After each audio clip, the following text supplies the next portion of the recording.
कब्रिस्तान अब भी सुनसान था, लेकिन सलमान का दिल बता रहा था कि वो तन्हा नहीं है। कब्रिस्तान के चारों तरफ हल्की हल्की परछाइयां हरकत कर रही थीं।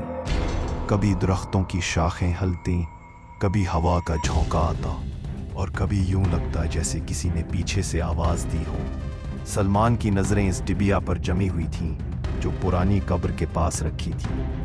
मट्टी और खून से लथपथ वो डिबिया अब भी हल्की हल्की सरगोशियां कर रही थी। इसकी आवाज सुनकर सलमान की रीढ़ की हड्डी में सनसनी दौड़ गई थी। कुछ लम्हे वो वहीं साकित खड़ा रहा, फिर आहिस्ता से आगे बढ़ा। हर कदम के साथ कब्रिस्तान की जमीन जैसे और भारी होती जा रही थी। दरख्तों की शाखें उस पर झुकने लगी। जब वो डिबिया के करीब पहुंचा, इसने हाथ बढ़ाया, मगर इस बार दिल में डर बैठ चुका था। कई बार हाथ आगे बढ़ाया और फिर पीछे खींच लिया। तब अचानक एक जोरदार झटके की आवाज आई। ऐसा लगा जैसे कब्र के नीचे से कोई दरवाजा खुला हो। सलमान ने घबराकर पीछे देखा, और ये क्या, कब्रें आहिस्ता आहिस्ता लरज रही थी। कब्रों की मिट्टी में हल्की हल्की दरारें पड़ने लगी। पूरे कब्रिस्तान में अब एक ऐसी आवाज गूंजने लगी थी, जैसे सैकड़ों लोग एक साथ कोई पुरानी जुबान में कुछ पढ़ रहे थे। सलमान का जिस्म कांपने लगा, पसीना माथे से टपक रहा था। वो वापस जाना चाहता था, मगर कब्रिस्तान के दरवाजे की समत अब हल्की धुंध और साए छा चुके थे।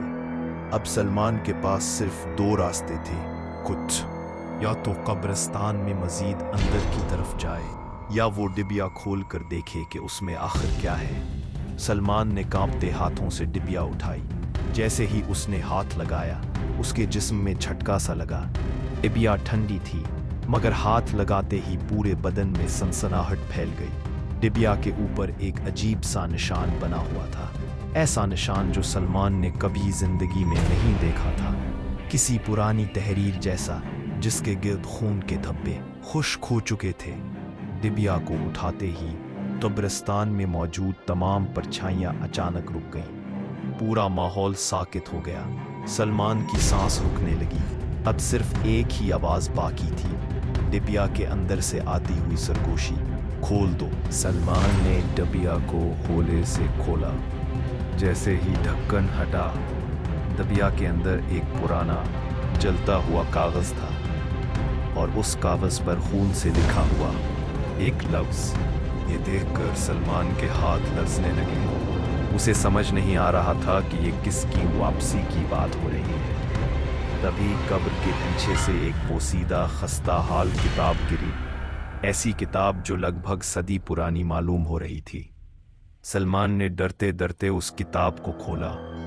किताब में पहला सफ़ा खोलते ही लिखा था, ये कब्रिस्तान उनके लिए है जो लौट कर आएंगे।